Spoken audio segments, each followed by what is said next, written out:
주님을 기쁘시게 하는 빛의 열매라는 제목을 가지고 함께 은혜를 나누고자 합니다. 영국의 양심이라고 불리웠던 윌리엄 윌버포스는 태어날 때부터 부유한 가정에 태어났습니다. 모든 걸 가진 그런 집안이었습니다. 뿐만 아니라 부모님께로부터 막대한 유산을 물려받았기 까닭에 전혀 부럽지 않는 삶, 부족함이 없는 삶을 그는 살게 되었습니다.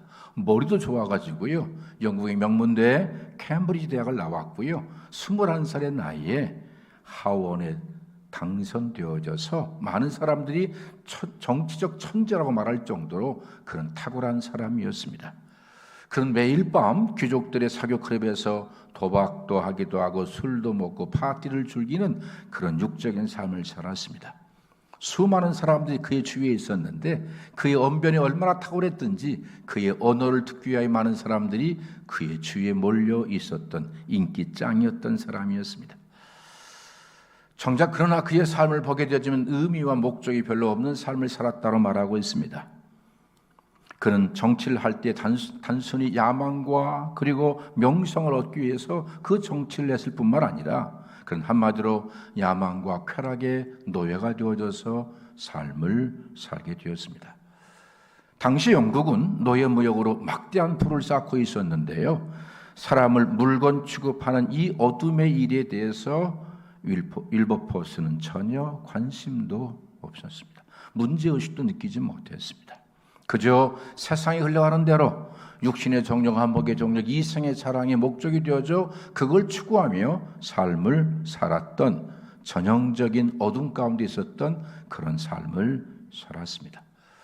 그런 그에게 인생의 전환점이 된 것은 25세 때 떠난 유럽에서 만났던 한 사람 때문이었습니다. 유럽 여행하다가 우연히 만났는데 옛 스승인 아이작 밀러를 만나게 되고 그와 함께 여행을 동행하게 되어집니다.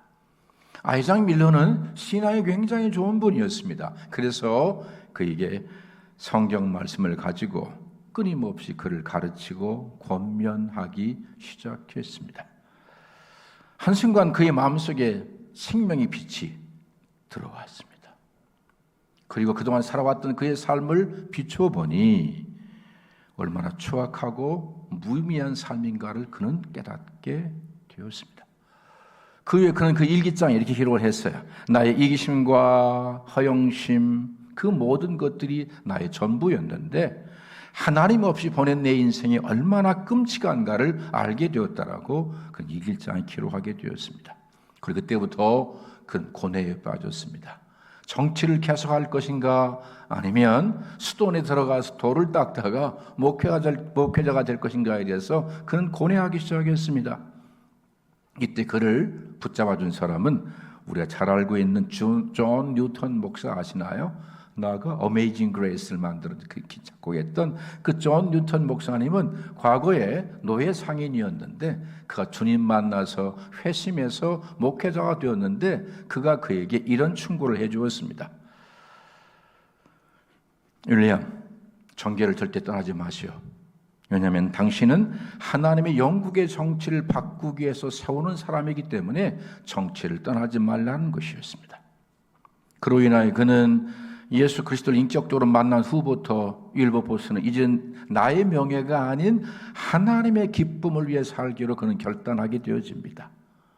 그리고 그때부터 영국의 가장 큰 문제였던 노예제도의 문제에 대해서 문제를 제기하며 정면적으로 도전하기 시작했습니다. 1789년에 그가 국회에서 연설할 때 노예 참상을 얘기하면서 이렇게 외쳤습니다. 여러분은 이제 고개를 돌릴 수는 있지만 결코 몰랐다라고 말할 수 없을 것입니다 라고 하면서 노예제도의 문제에 대해서 의원들의 가슴을 때렸습니다. 그리고 매년마다 노예제 폐지 법안을 제출했습니다. 하지만 그의 동료들은 그에 대해서 결코 좋게 생각하지 않았습니다. 저런, 죄송합니다, 강대상인데, 매드맨, 미친놈, 국가 경제를 망치는 놈이라고 그렇게 조롱했습니다. 심지어 암살의 위협까지 있었다고 말하고 있습니다. 하지만 그는 끊임없이 주를 기쁘시게 할 것이 무엇인가를 생각하면서 매년마다 20년 동안 끈기 있게 그들과 싸웠습니다. 뿐만 아니라 그의 수입의 4분의 1을 가난한 자들에게 나눠주었습니다.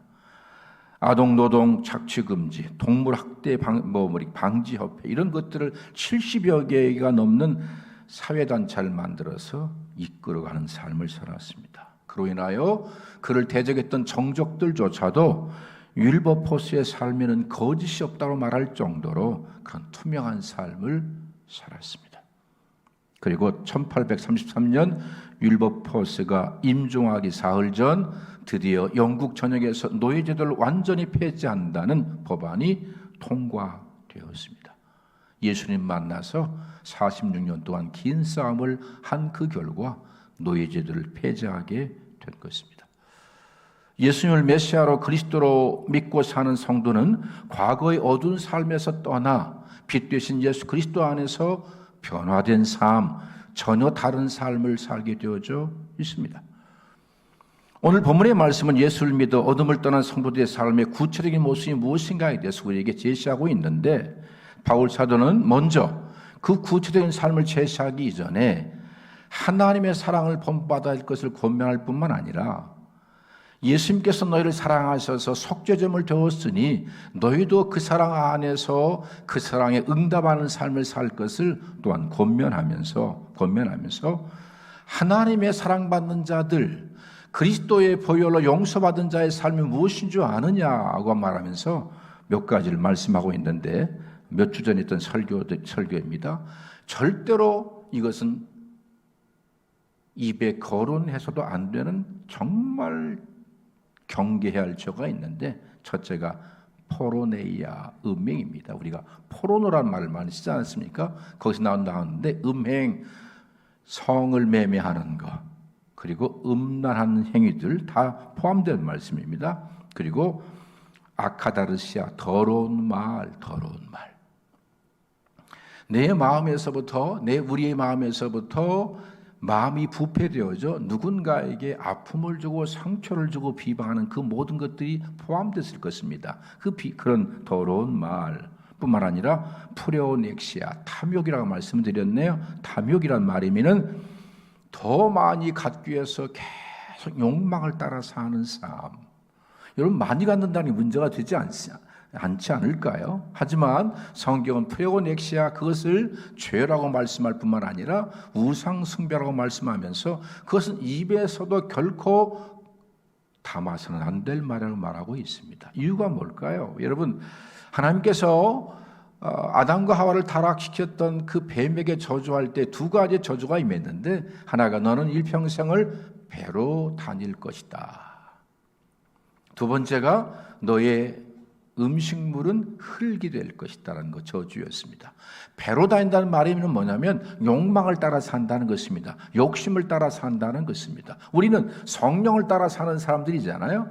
우리 정과 욕심을 십자가에 못 봐야 되는데 욕망과 욕심을 따라서 예수 믿는 삶, 더 많이 갖기 위해서 끊임없이 만족할 줄 모르는 삶, 그것이 프레오넥시아라고 말하고 있습니다. 뿐만 아니라 그 사탄의 음식은 흙인데 여러분 뱀이 흙 먹는 거 봤습니까? 뱀은 뭐 잡아 먹죠? 뱀이 뭐 잡아 먹어요? 깨구락지만 잡아 먹어요? 그렇군요. 뱀은요 자기보다 작은 건 다 먹습니다. 심지어 사람도 잡아 먹습니다. 그런데 거기서 말했던 흙이라는 단어는 아파라는 단어인데요. 하나님께서 인간을 창조하실 때에 그 흙입니다.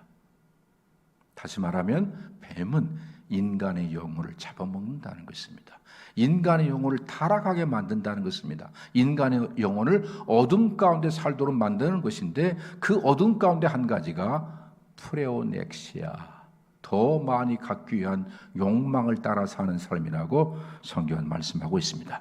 왜 우리는 음행, 더러운 것, 그리고 탐하는 것을 입에서도 거론하지 말아야 될까? 이름조차 부르지 말아야 될까? 그 이유가 뭐냐면 하나님 나라에 갔을 때에 때로는 어떤 성경은 천국에 들어가지 못한다고 말하지만 설령 천국에 들어갔을 경우에도 그분이 예비하신 기업을, 유산을, 상급을 면류관을 받을 수 없기 때문이라고 성경은 우리에게 말씀하고 있습니다. 사랑하는 성도 여러분, 우리가 그리스도 예수 안에서 믿음으로 살게 되어지면 성령이 우리 안에 오셔서 우리 안에 있었던 음행, 그분이 제거하게 될 줄 분명히 믿습니다. 우리 언어 가운데 누군가의 상처와 아픔을 주는 더러운 말, 그분이 절제시켜서 내 마음에 쌓은 하나님의 복음만을 말하게 하실 줄 분명히 믿어요. 그리고 더 이상 이제 욕심을 따라 사는 것이 아니라 성령을 따라 살 뿐만 아니라 더 선교를 위해서, 어려운 자를 위해서 나누는 삶을 살게 하실 것입니다.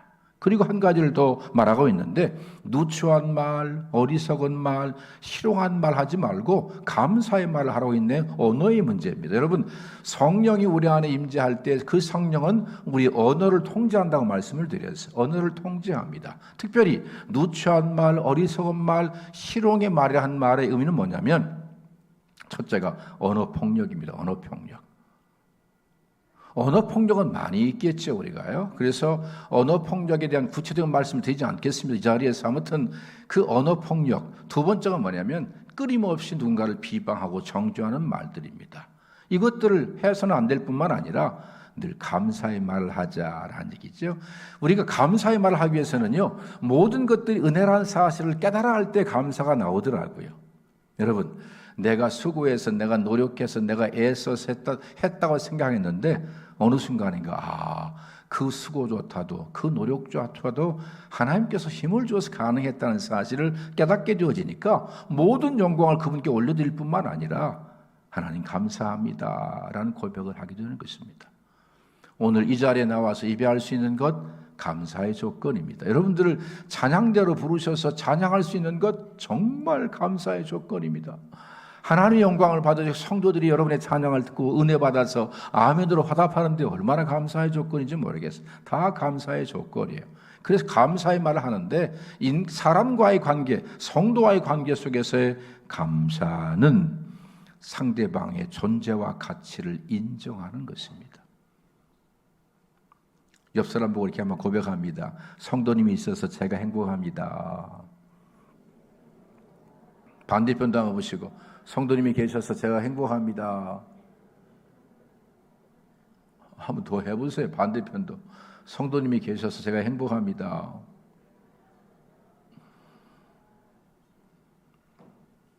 옆 사람 또 하십시오. 말로만. 정말 여러분, 인생을 살아가면서 그리스도 예수 안에서 저와 여러분들은 한 몸으로 부르심을 받았잖아요. 여기에 천국까지 함께 가실 분들, 천국 가면 그래 우리 전주성교회 성도들의 사역이 모였네, 함께 가실 분들이기 때문에 서로를 늘 인정하며 먼저 존경할 수 있게 되길 바랍니다. 그러면서 그 후에 시작된 말씀이 본문의 말씀입니다.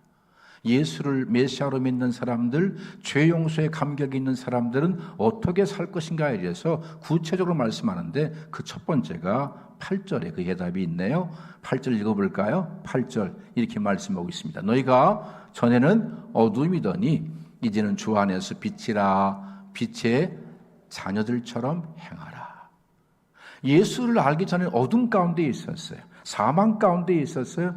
사탄의 지배 안에 있었어요. 그런데 이제는 예수를 그리스도로 믿어 빛이 되게 하셨대. 빛. 뿐만 아니라 빛의 자녀가 되었다라고 성경은 이렇게 말씀하고 있네요. 빛의 자녀가 되었다 말씀하고 있어요. 여러분, 빛은, 참빛은 누구시죠? 예수 그리스도, 그분이 진짜 빛이세요. 우리는 그 빛을 통해서 빛을 발하는 존재가 되었어요.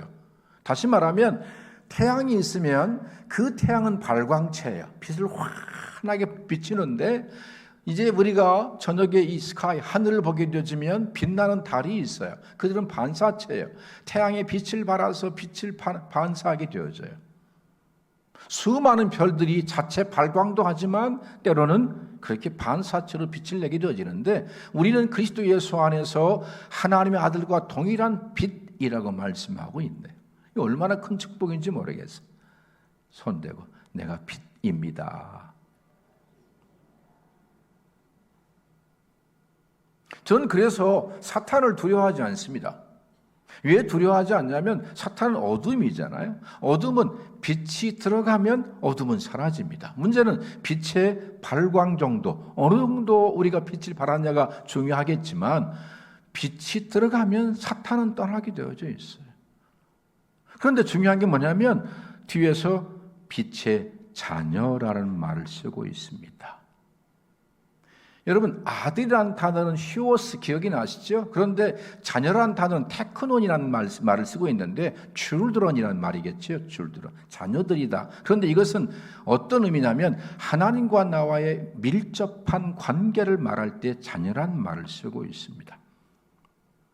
인간의 자녀는 부모와 자녀가 혈연관계라고 한다면 하나님과 나와의 관계는 영적인 관계일 뿐만 아니라 혈연관계를 더 뛰어넘는 사랑의 관계로 맺어져 있잖아요.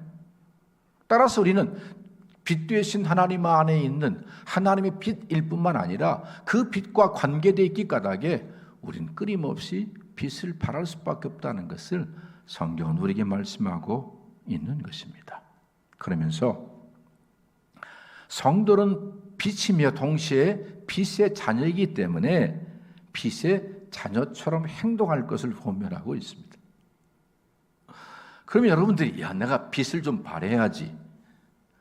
여러분 항상 기억하십시오. 이 본문이 말씀하는 첫 번째 그 빛의 근원은 어디 있냐면 예수님 안에 있다는 사실 잊지 마십시오. 예수님 안에 믿음으로 살지 않으면 절대로 빛을 발할 수 없습니다. 그래서 예수님 안에 산다고 하는 것은 예수 그리스도만을 바라보고 예수 그리스도만을 신뢰하고 그리스도께서 내 안에 일하셔서 나를 빛되게 한다는 사실을 믿는 믿음으로 사는 삶이에요. 이런 삶을 살아갈 때 끊임없이 믿음으로 살아갈 때 그리스도 빛 되신 그리스도께서 나를 통해서 그 빛의 삶을 산다고 하는 전제 조건 첫 번째가 여러분 잊지 않게 되길 바라요. 왜냐하면 이 본문에서 말씀하고 있는 빛의 자녀로 산다는 말의 의미는 행하라는 말의 의미는 사실은 라이프 스타일이 되게 하는 그런 의미예요. 한 번만 빛의 자녀로 사는 것이 아니라 매 순간마다 삶의 현장 속에서 많은 사람들이 인정할 수밖에 없는 그 빛을 바라는 삶을 살 것을 말씀할 때 이런 말을 쓰고 있어요. 다시 말하면 우리의 라이프 스타일, 우리의 생활 방식이 되어져야 한다는 것입니다.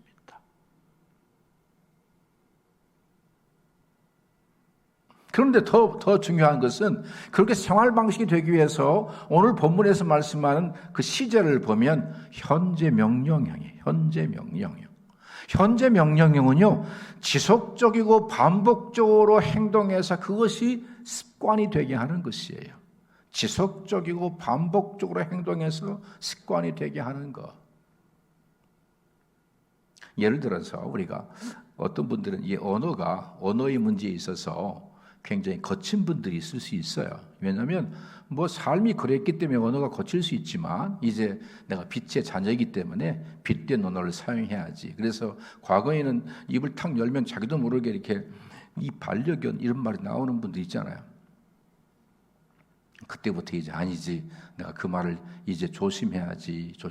그래서 하나님의 아들 이렇게 호칭을 바꿔 하는 훈련들을 계속 반복하게 되어지면 어느 순간에 습관이 되어져서 언어 속에서도 그분이 기뻐하는 언어를 살 수 있기 까닭에 그렇게 반복적으로 지속적으로 훈련해서 습관이 될 것을 말씀하고 있습니다. 여러분 예수님 안에 살아가게 되면 주님께서 우리의 삶을 바꾸십니다. 믿으시죠? 정말 완벽하게 바꾸세요. 1세기 말에서 2세기 초에 소아시아 지역의 총독이었던 플리니우스가 트라야누스 황제에게 보낸 보고서가 있습니다. 다시 말하면 1세기, 2세기에 소아시아에 살았던 기독교인들에 대한 보고서를 그가 트라야누스 황제에게 보냈는데 이런 보고서였어요. 그들은 새벽에 모여서 늘 그리스도께 하나님께 예배를 드립니다. 어떤 분들은 새벽 예배가 우리 한국 교회만의 유산이라고 말하는 그렇지 않습니다. 이미 초대교회 성도들은 새벽에 모여서 그렇게 하나님께 예배했습니다. 예배했고 뿐만 아니라 찬양하고 그리고 그들의 삶은 도둑질, 간음, 거짓말 그리고 정직, 순결. 이걸 지속적으로 말씀으로 가르쳐서 그들의 삶은 정직했고 순결했고 더 나아가서 성적인 타락도 없는 삶을 살았다라고 그렇게 보고하고 있습니다. 사랑하는 성도 여러분, 우리는 빛의 자녀처럼 행동하셔야 합니다. 항상 우리의 행동을 기억하십시오. 나는 예수님 안에 있다. 나는 빛의 자녀라는 사실을 늘 기억하시면서 빛의 자녀의 삶을 살아야 되는데, 그러면 빛의 자녀의 삶의 구체적인 행동이 무엇일까? 그 행동을 알아야 될 거 아니에요? 성경은 너무 감사하게도 빛의 자녀의 구체적인 열매 행동에 대해서 말씀하고 있는데 그 말씀이 9절에 나와 있습니다. 9절 함께 읽어볼까요? 9절에 빛의 열매는 모든 착함과 의로움과 진실함에 있느니라. 자, 우리는 빛의 자녀예요. 동시에 빛이에요. 빛인 동시에 빛의 자녀가 되어져서 하나님과 끊임없이 영적인 관계 속에 있기 때문에 반드시 그 열매를 맺게 되어져 있는데, 첫째가 모든 착함, 두 번째가 의로움, 세 번째가 진실함이라고 말하고 있습니다. 이 말씀을 좀 해석해 드릴게요. 늘 드렸던 말씀이지만 한 번 더 잘 좀 집중해 들으세요. 첫 번째가 모든 착함이란 단어입니다. 착함이란 단어를 말할 때마다 우리가 세상에서의 어떤 그 착한 아이 컴플렉스의 착함이 아니라고 말씀을 드렸어요. 할 말도 안 하고 이게 아니라 본문에서 말씀하는 그 단어는 아가토시네라는 단어를 썼는데, 이 아가토시네라는 단어는 아가토스의 명사형이에요. 아가토스라는 단어는 형용사인데 자주 말씀드렸잖아요. 우리 예수님께서 어떤 청년이 와서 선한 선생이여 내가 무엇을 하여 영생을 얻으리까 말할 때, 왜 네가 나를 선하다고 일컫느냐. 선한 분은 아버지 하나님 한 분이다라고 말씀할 때 그때 그 단어가 아가토스라는 단어를 썼어요. 그게 하나님 아버지의 마음, 하나님 아버지의 선하심이 아가토스의 마음이에요. 저는 우리 교회 처음 와서, 여러분 기억나세요? 제가 여러분들에게 첫 번째 선을 보일 때 설교했던 설교가 사도행전 11장 24절에 바나바에 대한 설교를 했었어요. 첫 번째 설교가 그 설교였습니다. 왜냐하면 제가 바나바를 너무너무 좋아하는데, 바나바는 착한 사람이요 성령과 믿음이 충만하더라. 이에 많은 사람들이 주께 더하여지더라 말할 때 여기에서 썼던 단어가, 착하다는 단어가 아가토스라는 단어를 썼어요. 하나님께 썼던 그 단어를 바나바에게 썼는데 이유가 뭐냐면 그는 성령이 충만했다는 것이었어요. 믿음이 충만했다는 것이었어요. 우리 안에 성령이 충만하게 되어지면 하나님 아버지의 그 착함으로 우리 안에 다가오게 되어집니다. 사람의 착함이 아니라 하나님 아버지의 그 착함, 그 하나님 아버지의 착함을 저는 이렇게 한마디로 정의해야 합니다.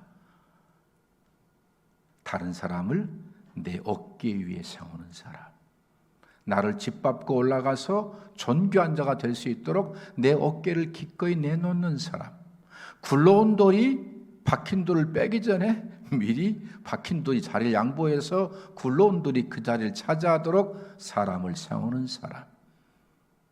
바나바에게 있어서 가장 중요한 두 사람이 있다고 말씀드렸잖아요. 하나가 바울입니다. 바울이 그를 초대교회에 전거했고, 또한 그 때문에 교회가 박해가 시작되어지자 그를 낙향시켰는데, 바나바는 다시 다소에 가서 그를 찾아다가 다시 한번 교회 역사 위에 세웠던 사람이 바나바였습니다. 그래서 그 바울을 통해서 엄청난 일을 하게 되었잖아요. 바울이 타고 있었던 그 배에는 유럽의 문물이 실려 있었다라고 말할 정도로 위대한 삶을 살게 만들었던 그 배경에는 바나바가 있었습니다. 그리고 그는 역사의 무대 위로 조용히 사라졌습니다. 뿐만 아니죠. 여러분 아시지만 마가는 요한이라는 이름을 가졌던 마가이지만, 그 마가를 첫 번째 선교여행을 갔다가 버가에서 마가가 도망가자 바울은 그를 인정할 수가 없었어요. 하지만 바나바는 그를 용서하고 또 그를 데리고 다시 2차 선교여행을 떠나게 되었고, 마가는 우리가 그토록 소중하게 여기는 마가복음을 기록하게 되었고, 그 마가복음을 기초로 해서 누가복음과 요한복음이 기록되어 되었던 일은 바나바가 있었기 때문이었어요. 서로의 얼굴을 바라보면서 이렇게 말씀하겠습니다. 사랑하고 존경합니다. 반대편 보고 사랑하고 존경합니다. 저는 볼삼이 없어 나무를 보고 합니다. 그 착함이라고 생각했어요. 제가 성경을 보면서 정의한 것입니다. 두 번째 의로움입니다. 의로움이란 단어인데요. 디카이오스네,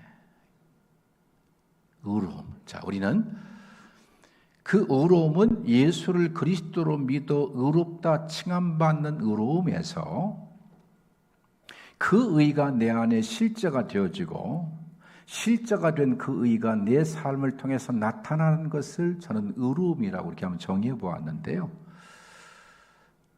마태복음 6장 33절에서 예수님께서 이렇게 말씀하세요. 너희는 먼저 그의 나라와 그의 의를 구하라. 우리 안에 하나님의 나라가 실제가 되어지면, 하나님이 나를 다스리고 통치하는 삶, 내가 그분의 통치 앞에 전적인 순종한 삶을 살게 되어지면, 그때 나타나는 일이 뭐냐면 하나님의 의로움이 나타나게 되어져 있어요. 그것을 로마서 1장 17절에서는 복음에는 하나님의 의가 나타나서 믿음에 이르게 하나니라는 말씀이 있어요. 오직 의인은 믿음으로 말미암아 살리라. 따라 다시 말하면 복음 대신 예수 그리스도를 통해서 인간의 의가 아닌 하나님의 의가 나타나는데, 인간의 의는 내가 수고하고 애쓰고 노력하고 절제하고 금욕해서 율법을 지킴으로 말미암아 하나님 나 이렇게 살았습니다라고 자기 의를 내세우는 것이에요. 이런 자기의 의를 가지고는 천국 갈 사람이 아무도 없어요. 그런데 예수님을 메시아로 믿으면, 예수님을 하나님으로 믿게 되어지면, 예수님께서 우리의 모든 죄를 정결케 하셔서 영원한 속죄를 이루시고 우리를 거룩하게 하시고 흠없게 하시고 접힌 것이 없게 하시고 점도 없게 만드는 하나님의 아들로 신분을 바꾸신다. 이 엄청난 축복이잖아요. 그것이 바로 예수를 메시아로 믿어 하나님의 아들로 믿어 의롭게 되었다는 것이에요. 그런데 중요한 것은 예수님이 우리를 의롭게 하기 위하여 예수님은 죄인으로 저주받아 십자가에서 돌아가셨어요.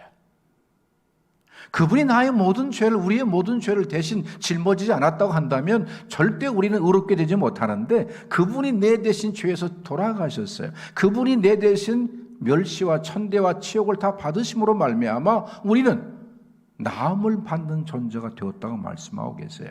다시 말하면 우리 안에 하나님의 의가 칭의를 넘어 득의, 내 안에 의가 실제가 되어지면 주님이 그랬던 것처럼 나도 그런 삶을 산다는 것이에요. 예를 들어 아내와 남편이 살아가면서 날마다 싸우잖아요. 싸우는 이유가 뭐예요? 왜 싸워요? 나는 옳고 너는 틀렸다는 거예요. 나의 의로움을 주장하기 위해서, 증명하기 위해서 끊임없이 싸우는 거예요. 그런데 어느 순간인가 우리 안에 생명의 빛이 들어오게 되어지면 싸움이 중단되어집니다. 왜 중단되냐면 내가 보이는 것이, 빛 안에 들어가면 내가 정말 완벽하게 보여요.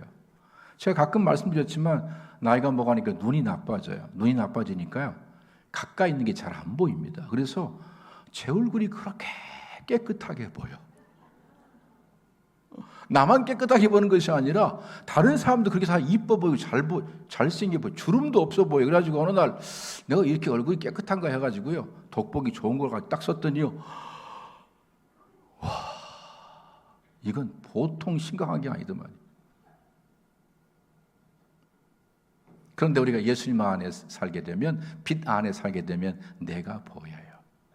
그래서 나 때문에 아내가 힘들구나, 나 때문에 아내가 저렇게 행동했구나, 나 때문에 남편이 저랬구나 하면서 너 때문이 아니라 나 때문으로 알게 되어져요.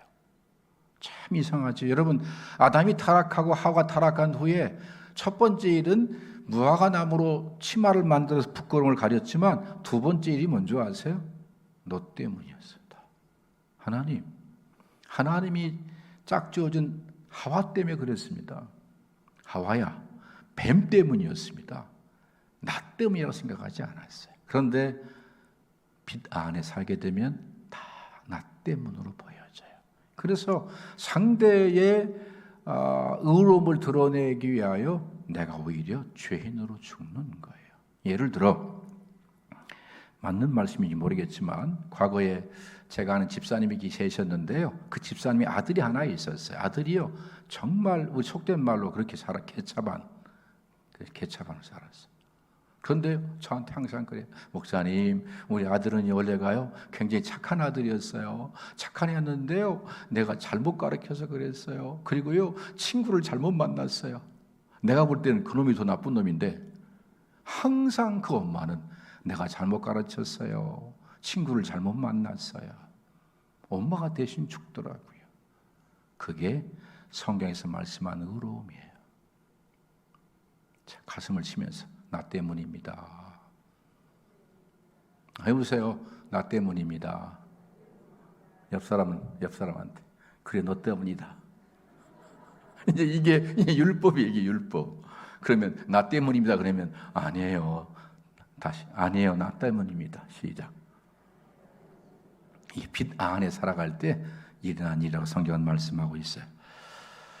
세 번째가 진실함이죠. 진실함이란 말은 우리가 늘 들었던 알레테이아죠. 알레테이아란 말인데 예수님께서 내가 곧 길이요 진리요 진리란 말이 알레테이아인데 본문에서는 진실한 말로 이렇게 썼더라고요. 그래서 조금 더 원어를 연구해 보니까 이 알레테이아라는 말은 두 가지 합성어예요. 아라는 말이 부정 접두어거든요. 부정 접두어와 라떼라는 말이 있는데 망각한다, 숨긴다는 그런 뜻의 합성어인데요. 쉽게 말하면 숨겨진 것이 드러나는 게 그것이 진실함입니다.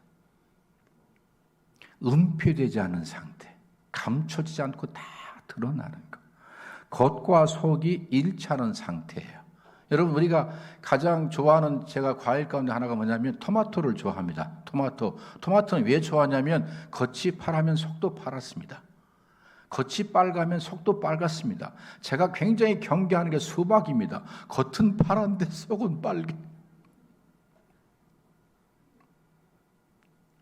주님 안에서 우리가 빛 가운데 살게 되지만 우리 안에 어떤 변화가 일어나냐면 겉과 속이 똑같아집니다. 감춰져 있는 게 없다는 것입니다. 그래서 앞모습과 뒷모습이 똑같습니다.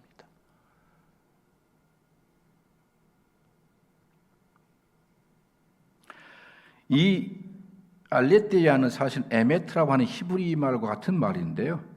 믿을 만한 존재가 되는 것입니다. 시간이 지나도 변하지 않고 끝까지 약속을 지키시는 하나님 아버지의 어떤 그 신실하신 것 같은 것이겠지요.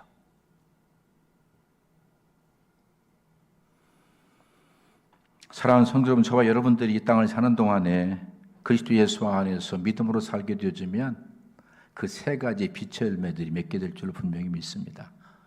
모든 착함, 의로움, 진실함 말입니다.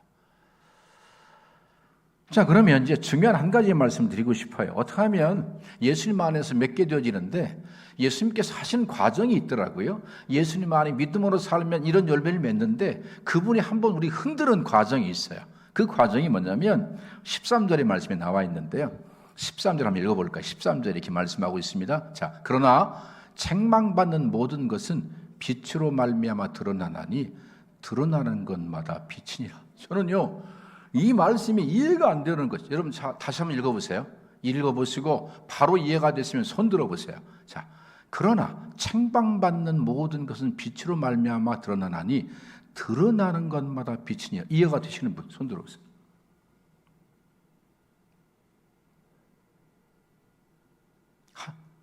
한결이 없어?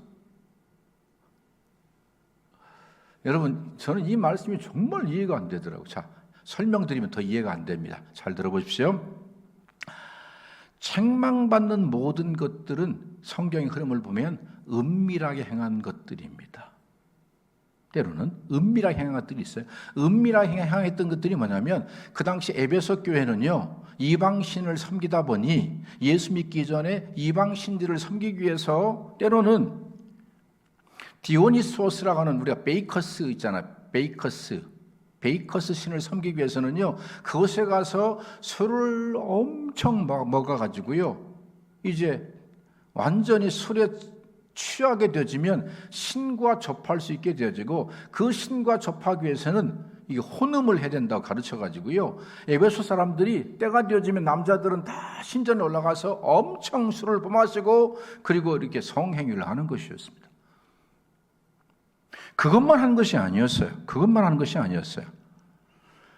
심지어 노예들을, 보통 가정마다 노예들이 한 2-3명씩 있었잖아요. 그 노예들과 더불어서 노예들 함부로 그렇게 그 성적 학대를 했고요.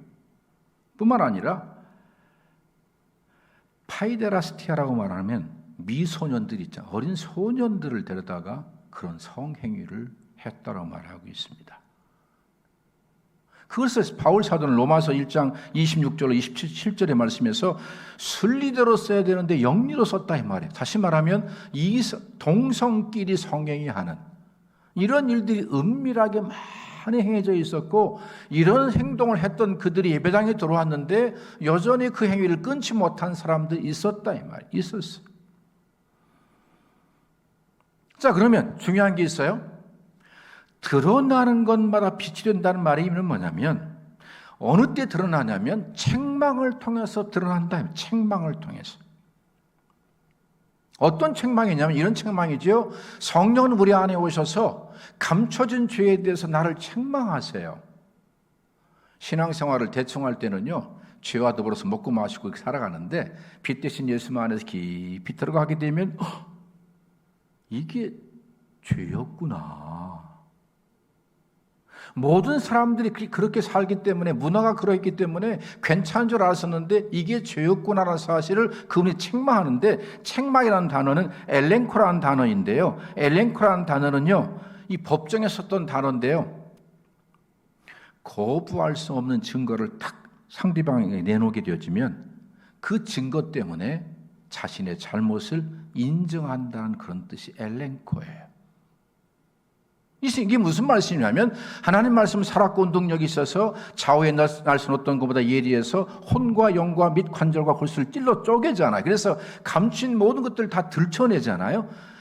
빛인 우리들, 빛의 자녀인 우리들은 그리스도 예수 안에서 믿음으로 살게 되어지면 말씀이 나를 책망해서 내 안에 있었던 모든 죄를 다 바깥으로 나와 드러나게 한다는 것입니다. 저 이런 예화를 한 적이 있잖아요. 저는 개인적으로 그 좀 겸손한 목사가 되고 싶어 했다고 말씀드렸죠. 좀 겸손해야 되겠다. 주님도 겸손했으니까, 그래서 겸손하기 위해서 늘 고개를 더 많이 숙이고 손도 이렇게 잡아서 이렇게 겸손한 채 하고 했었는데, 어느 날 주님께서 내 안에서 책망하시면서 빛 가운데서 내 행동을 드러나게 하셨어요. 그게 뭐냐면 이런 거라고 말씀드렸잖아요. 김 목사야, 네가 지금 겸손하려고 굉장히 애쓰고 있지? 네가 왜 겸손하려고 애쓰는 줄 아느냐? 겸손해야 되니까. 아니야. 너는 다른 목사와 차별화하기 위해서 지금 너는 겸손하고 있는 거야. 김철호 목사는 겸손한 목사야. 그 말 들으려고 너는 겸손하고 있는 거야. 라는 깨달음이었어요. 제 죄가 드러난 거죠. 아, 이게 위선 떨고 있었네. 가증한 놈. 아멘을 안 해서 감사합니다.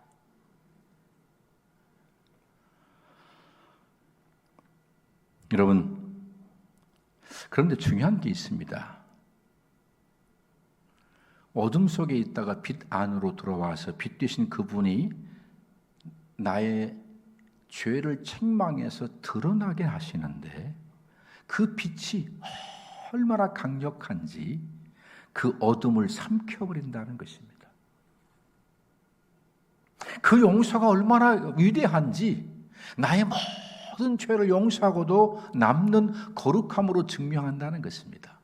이번 예를 들어 말씀드리면 이런 거잖아요. 우리가 여러분 바다는 받아들여서 바다래요. 받아들여서. 때또는 바다는요 열바다. 그때 열받으면 막 태풍이 일어나긴 하지만 대부분이 받아들여서 받아들여요. 더러운 것도 받아들이고 폐수도 받아들이고 다 받아들이는데 바다만 들어가면 어떻게 돼요? 정화가 돼서 맑은 물이 되어져 하늘로 올라갑니다. 그리스도 예수 안에서 성령께서 말씀을 통해 나를 책망으로 말미암아 그 죄가 드러나는데 주님은 그것조차도 빛이라고 말씀하십니다. 난 이게 엄청난 축복으로 다가왔습니다. 아, 그렇군요. 주님, 날마다 나를 책망하셔서 내 죄가 드러나게 하심으로 그 빛이 그 어둠을 완전히 녹여버리는, 빛으로 바꿔버리는 그런 역사에 기원합니다. 이런 기도가 나오더라고요. 예수 믿는 사람들은 모든 게 소망이지요. 예수님 안에 있으면. 아멘으로 화답을 안 해도 감사하지만 속으로 아멘 한 줄로 믿습니다. 자, 그럼 마지막 결론의 말씀입니다. 결론. 시간이 많이 갔네. 결론이 14절의 말씀이 결론이더라고요. 14절입니다. 읽어보겠습니다. 그러므로 이르시기를 잠자는 자에 깨어서 죽은 자들 가운데서 일어나라. 그리스도께서 너희에게 비추이시라 하셨느니라. 비추이시라 하셨느니라. 결론입니다. 이런 의미입니다. 내가 이제는 빛이 되었다. 너는 빛의 자녀다. 더 이상 죽음 가운데서 어둠 가운데서 잠자고 있을 너의 정체성이 아니다. 이제 너희는 빛이기에, 빛의 자녀이기에 그 정체성에 걸맞게 그 죄악에서 그 어둠에서 일어서라. 일어서라. 일어서라. 그분의 말씀을 따라 일어서게 되어지면 일어설 뿐만 아니라 그 어둠에서부터 걸어 나오게 되는 역사가 있기 까닭에 성경은 우리에게 권면하는 것입니다. 일어서라. 더 이상 그 죄악 속에 어둠 속에 앉아있지 말고 미적거리지 말고 이제 일어서라. 찬양하십니다.